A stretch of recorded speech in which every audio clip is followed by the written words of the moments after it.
always love seeing the guests jamming out in the back Yeah, because, yes, that's what I wanted. I could so, not help it. I know, right? So, hello, everyone. Welcome to Transform Clicks to Profit, the podcast and live stream. We are well, I'm Charlene Brown, the brand misfit. I always forget that part, but yes, let me introduce myself. and we're talking about branding yourself with a profound purpose. Deep. We want to go deep. We want to make sure we are making a real connection. And I have an amazing guest today, Shelle Shapiro. She is awesome. We connected immediately because we were just vibing on the same thing, the same issues that we see going on with branding, with websites, and just overall connecting content with our audiences. Like, how do we see our clients, I don't want to say messing up, but missing the bar and how they can do better? So we were just talking and vibing a lot about that. And I just want Shell to definitely introduce herself and then talk about her own journey in branding because it's an amazing story as well. Oh my God, there's so much to tackle in such a short amount of time, right? I am Shelle Shapiro, founder of Shell Station, and I burnt out really hard when I was at my last job. This is where this all stems from. And when I left that company after being there for 13 years, I had no idea what I wanted to do. And so as I was networking and pushing myself to do more, I realized that there was a need for me to help people show up in an online space. It was pre-COVID. So many people didn't know how to use LinkedIn and put themselves out there, stand out from the crowd, and brand themselves accordingly. And so I help people show up on LinkedIn and put their best foot forward. Sometimes I say put your best shell forward because that's what I am, a shell. Um, and creating your personal brand, I know sometimes we're talking about it just in the context of branding in general, but creating your personal brand specifically is how I help people stand out and find the audiences that they really want to be in front of and doing more of the work that is fulfilling for them. So my brand story specifically, Shell Station, you may notice has like the symbol of a lighthouse. I'm an Aquarius, which is not a water sign, but I am very, very drawn to the water. And a lighthouse for me is like a symbol. It's a beacon of like wayfinding, right? That's what it's meant to do. And so I help people find their way. And so a lot of my branding resonates with water metaphors. I talk about creating waves. I talk about finding the sea of possibilities instead of, the sea of sameness. And I talk about getting people away from drowning and like clinging to a life raft. So there's a lot of branding metaphors that go on here that are tied to the water. And that's where the colors come from too. These are all like basic things that people think about when they think about their fonts, right? You think about like the brand colors, the fonts, the look of things, the way you want people to attach to it. And I've put so much time and energy into this because every little thing has a meaning. And so it's not something I'm ever going to get bored of because it's me through and through. And sometimes I use a shell too, like a little shell symbol, but I've gotten away from that because the lighthouse I think is more meaningful. So before I dive too deep down that rabbit hole, uh, what else you got for me? I see we've got some great people chiming in here. Let's see what she's got to say. Yes, emo. I'm so excited that she joined. Oh, And Team of course, others Aquarius. are, Yes. yes, they're all trickling in. And I wanted to actually say, when it comes to branding, I think you've been one of the best to really get it honed in and honed down, Yeah. especially having it where it's a popular like Shell station. A lot of folks and it depends on where you're located. That's usually associated with a gas station.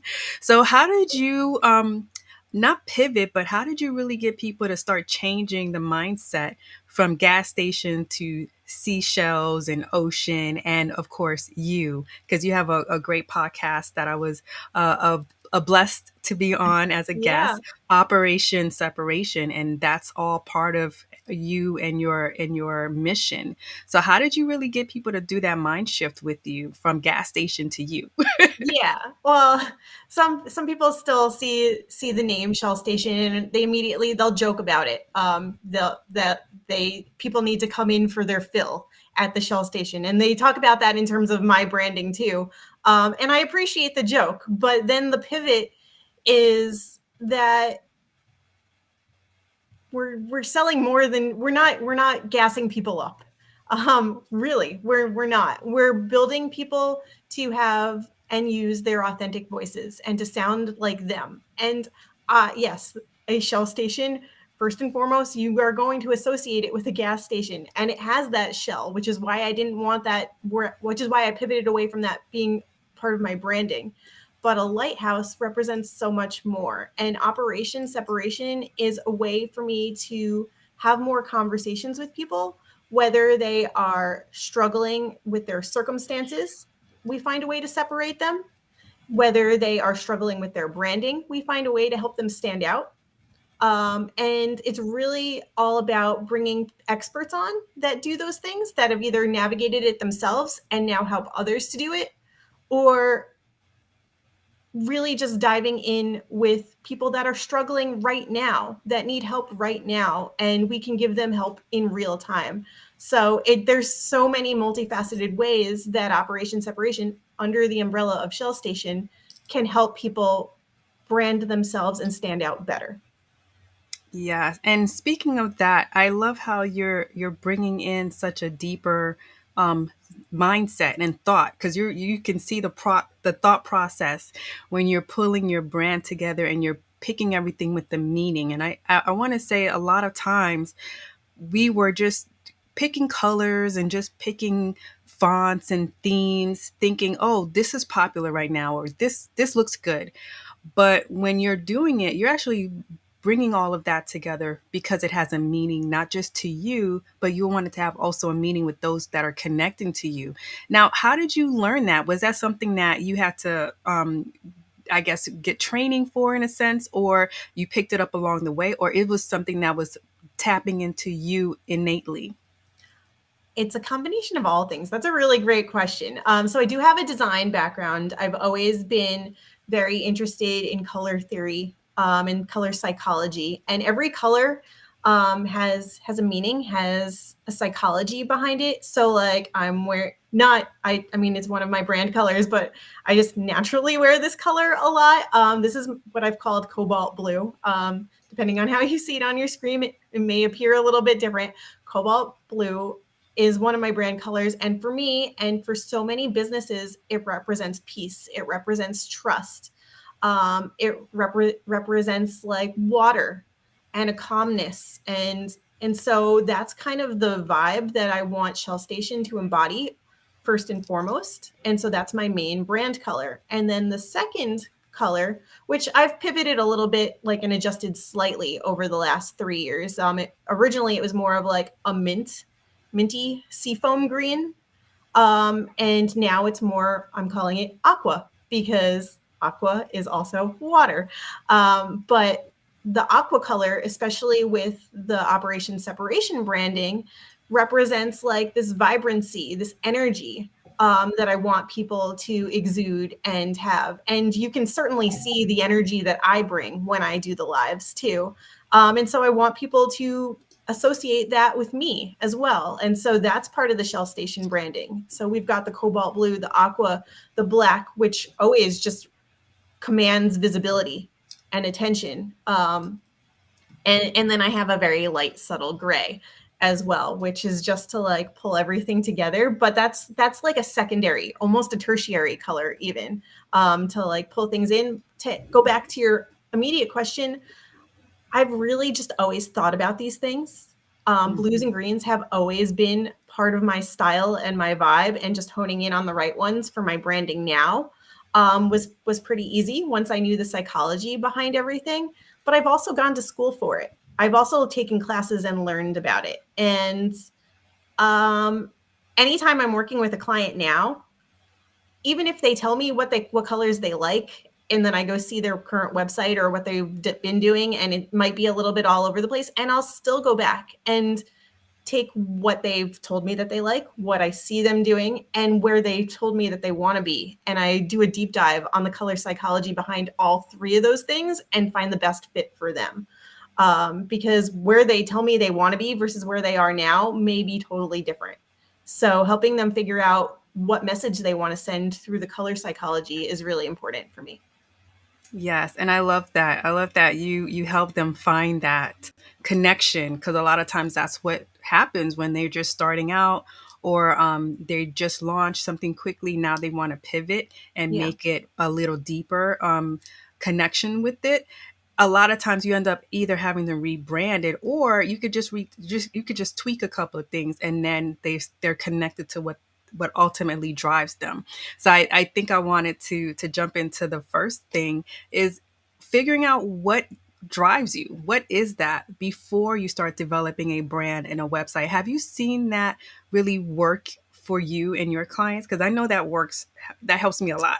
That helps me not redo a lot or feel stalled or stuck or like I'm pulling teeth. How has that been on your end? Well, I so there's the strategy behind it, and we've talked about this before, like developing your game plan, right? And building the pieces, and then we create the content bank from there. We don't always need to know the colors first and foremost, but we need to know where we're going. Where do you want to go? Where do you want to put yourself? And if we don't know that, we can't even begin to think about the colors and the fonts and the look and the vibe, because we don't know what is going to resonate with your audience. And so when I work with clients, I really try to think about also, what industry are you in? What are other people in the industry doing? What are they using? Not because we want to copy them, but because, okay, let's think of fast food. And this is always like a really great example. Fast food tends to primarily be that bright red and that golden yellow. And it's not that way for every single fast food brand, but the big ones like McDonald's, Wendy's, Burger King, I think, still has some of the golden reds and yellows as well. But like, those colors are specifically to make you hungry and to make you want to like get in and get out. Um, and when you're trying to get into that space, like even if you're not going to have a million different branches in the fast food industry, but maybe you're just opening one location, or you want it to be something that creates the same atmosphere, like get in, get out, and make people like want to crave your things, maybe you use that same coloring. So looking at what other people in the industry, like what's the industry standard, what are people using? Tech is another great one. People use a lot of blues. People also use a lot of reds and blacks. And it's kind of split between, depending on what kind of technology company that you're looking at. But like, look at what other people are doing and look at where you want to show up in relation to that. And then you can adjust your colors and your fonts and your vibe accordingly. But you have to know first and foremost, where do you want to be? And so we need to do that recon. We need to do that research to see what other people are doing and then build our own accordingly. Yes, and I what I love about that is a lot of times what I find works a lot is if you understand what's driving that person, what's their passion, why are they doing this, then you get to take those key words, those elements, and find the colors that match those elements. So Yeah. then they're not trying to find elements to match colors. You know what I'm saying? I feel like it's all coming together because it's connected on a deeper level. And sometimes you would see like really, really bright colors, but they're all from the same spectrum of color. So it's just a range at that point on how to play, and you get to have more fun that way. So Yeah. once you understand that you're sticking into that realm of this is why we're doing it, this is what we want people to walk away from our brand knowing, then it's easier to let all the other elements come together and have fun pulling them together. Yeah. I see a lot of people get stressed out because they don't even realize why are they doing this? What's the purpose of that? And then it becomes that whole challenge of connecting those dots, making it make sense for other people so they can support you. And if you understand that, then you know, okay, if my drive is to get you to understand you deeper, so when you're branding yourself, you can get out there. Now you can see me as a champion for other brands, right? So it's not like me against them or anything like that. You can see people becoming allies for you rather Mhm. than anything else. What has been your path and your journey getting people to really support how you work and how you help other brands get themselves really seen and known? It's a journey in progress, right? And so I think for me, when people can understand where I'm coming from, I'm I am not known for telling short stories. And so that's why sometimes people need to cut me off. But like I do really step into the stories that I'm sharing and I fully embody them and I believe them because they're me. I'm not fabricating anything that's something other than who I really am. I'm showing up authentically and I think that's where people can really relate and jump on the bandwagon, so to speak.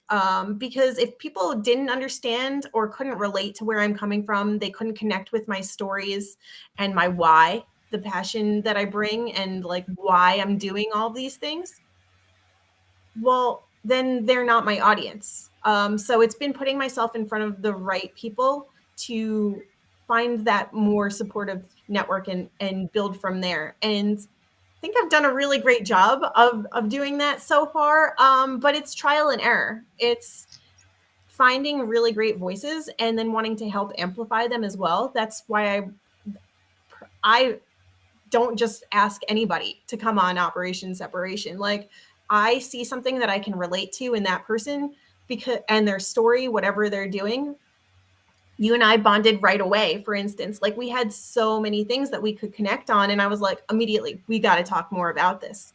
And so when I ask people to come on and share their stories too, it's because I already like, know, and trust you. It's because I appreciate the things that you can add to the conversation and I want to take it further. And so having conversations like that on LinkedIn and beyond, on other social media platforms, um, in the DMs, it's all about making the connection and making sure that one, people are going to resonate with what I have to say, but two, finding a way to support them and add value too.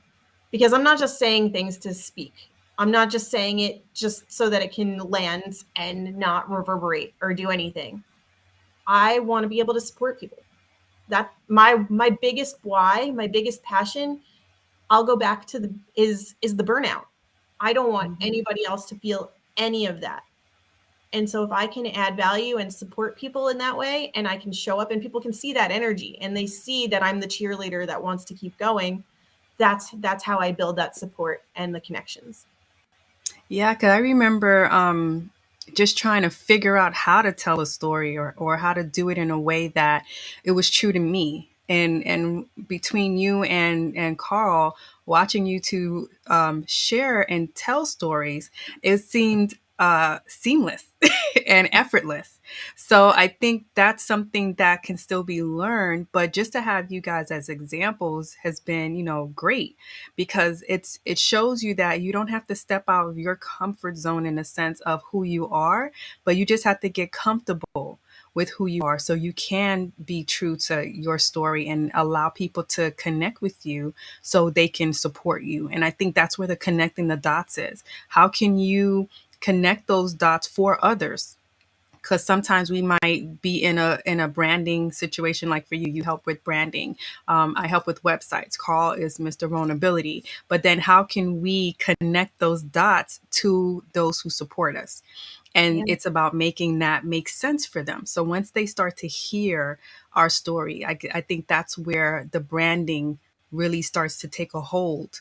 Yeah. And a lot of times we miss that opportunity to make that make it make sense to other people. That's where the support really drives forward and it keeps you moving, right? I know for me, once I started to be on a deeper connection for myself, it started to be easier to help other people understand where I was coming from, instead of me trying to like feel uneasy or uncertain about how I was moving in that space, in any space.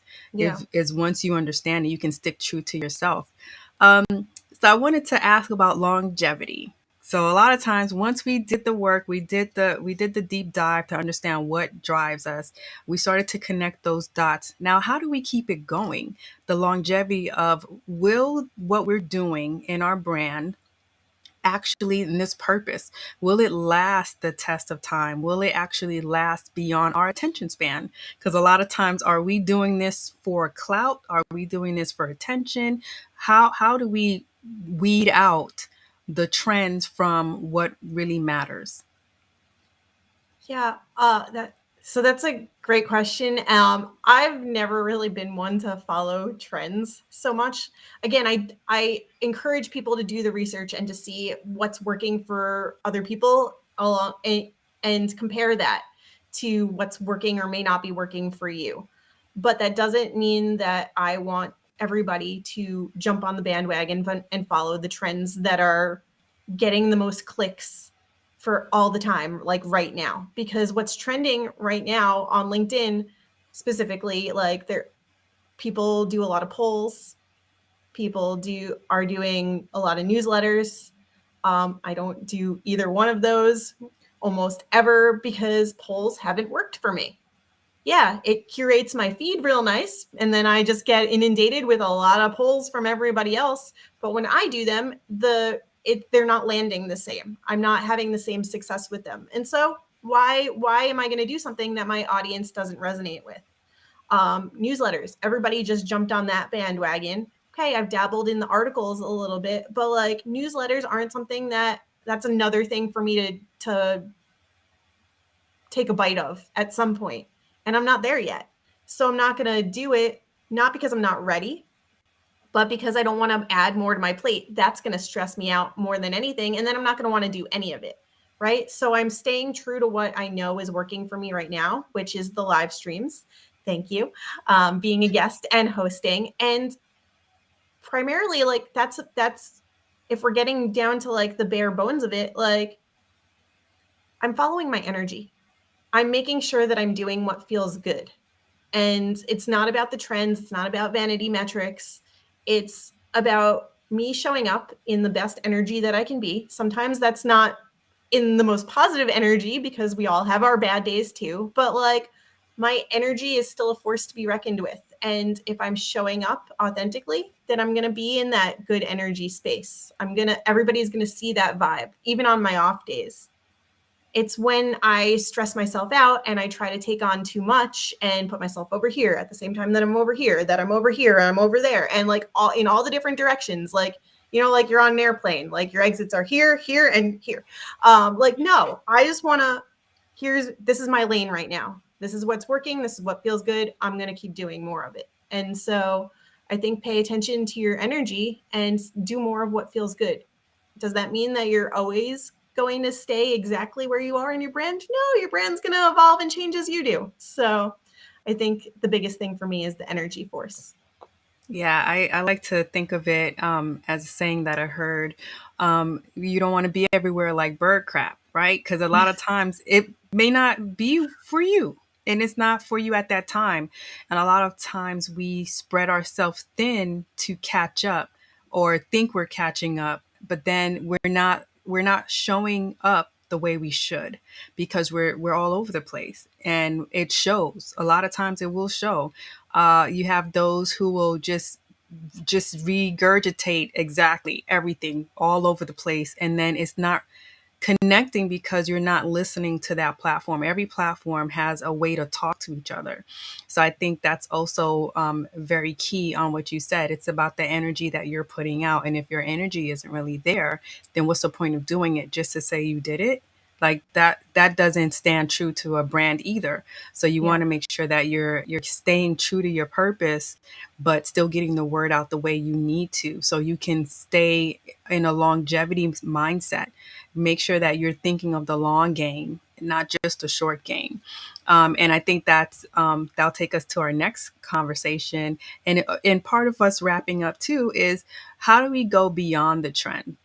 Because that's something that I think, no matter what's happening, these things always come back, right? So just like clothes from the 70s, bell bottoms, bright clothes, all of those things, big hair, everything leaves and then comes back, leaves and comes back. And it's the Yeah. same thing with, oh, am I doing a newsletter? Am I doing a course? Am I doing whatever?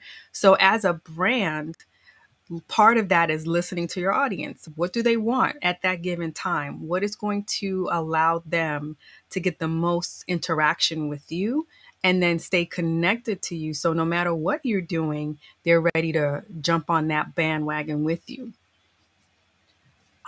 So I think going beyond the trend means evaluating, once again, like, where are people at? Where is your audience at? And how are they absorbing the information? This goes back to what we spoke about recently with creating your content bank, right? So you want to create more of the content that your audience can absorb, because everybody learns differently, everybody processes information differently. And so think about, what does your audience need and how can you give it to them in a way that is meaningful for them? Not just what looks good, but in a way that's meaningful for them, because you're not creating it for yourself. I mean, a little bit, because it's your baby, it's your brand, but the primary purpose of creating this brand and getting this recognition and building that like, know, and trust with people is to build the connections. So you want to create the content that they are going to relate to. And as you were mentioning, being on different platforms might mean putting it out in different ways, and using certain platforms to the fullest that you can. That's what I'm doing right now. Like, the way that I'm showing up on LinkedIn is not working for me right now on Instagram. Yeah, my feed looks beautiful, but it's not resonating in the same way because it's a slightly different audience. And so I'm working to clarify that and pivot the content a little bit more so that it can be what the people on that platform, my audience on that platform, want and need. And so I think it's a constant, like, reevaluation of what's working right now. What does my audience need and how can I give them more of that? Yes, yes. And I love seeing everyone coming through. Thank you guys for dropping in. And Emo, she dropped in that she's branding herself online by using the same username or a variant of it, at least on Meta. And she's she has her brand colors down and she's using that on her profile pictures and her background banners. And she's keeping consistent with her brand practices. And I think that's also, and she's doing a couple of other things too, like she's staying consistent across all social medias while driving traffic to her Google and LinkedIn. And most importantly, she's speaking. Um, she says customies. I'm not sure what that is, but she's putting the client first.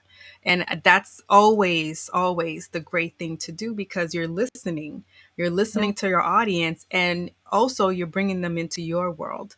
So that I found has really helped me a lot because it allowed me to still be flexible, but be me and be openly ready to accept any feedback that I'm hearing. Because sometimes you brand something and you feel like that's your baby, you're really protective of it, but that's almost against what you want to do because you want to hear the feedback because maybe you're missing something, maybe something's not resonating the way you thought it should, Yeah. and that would give you opportunities to tweak. What do you think about that, Shell? I think there's always opportunities to tweak. Uh, Specifically, like, when, like, I love the idea of the consistency and using your branding, your logo, your colors, consistently, even your headshot, consistently across all platforms. I feel like that's a given.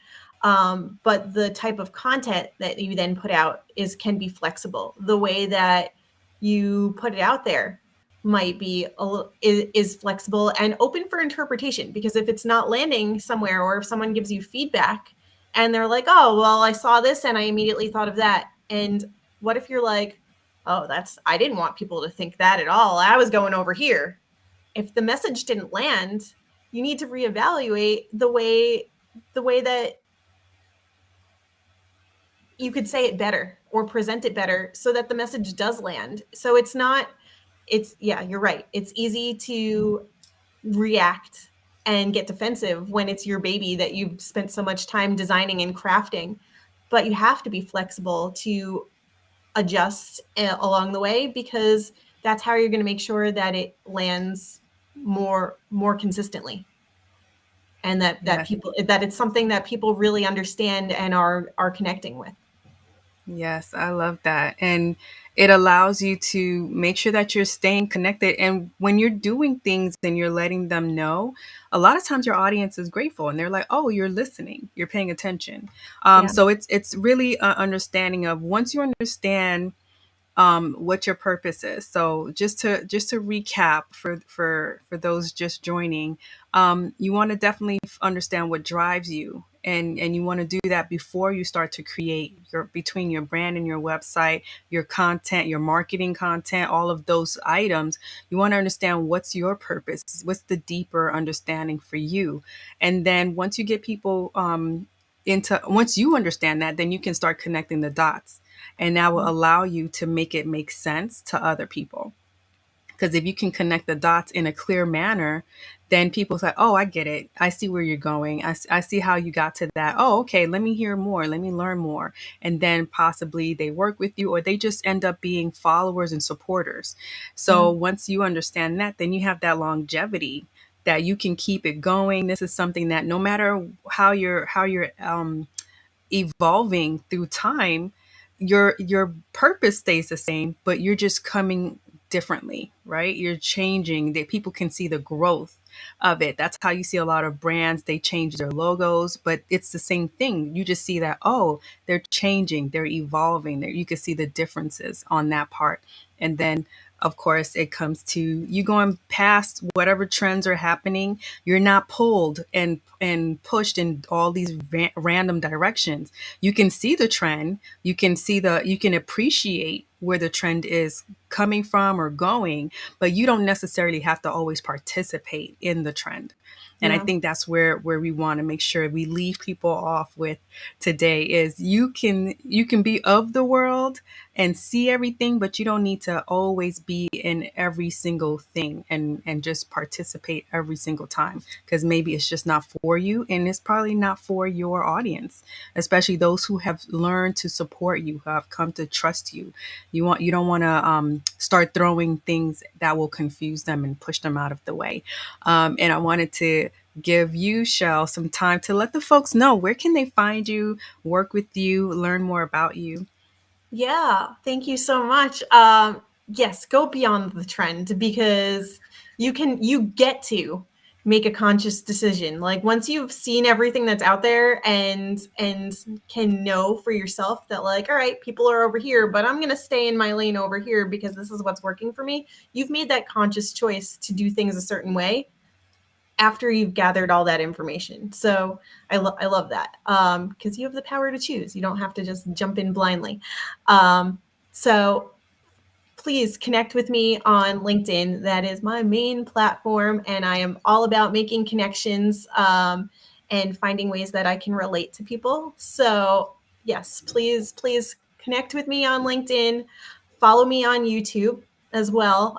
If you want to hear more of the previous operation separation conversations or the high vibe conversations, you can find them all there.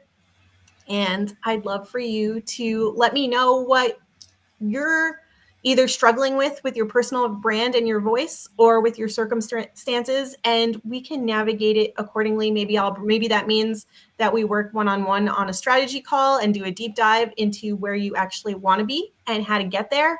Or maybe that means that I will connect you with a resource or bring on a guest to be able to have more of those conversations so that you can get what you need out of it.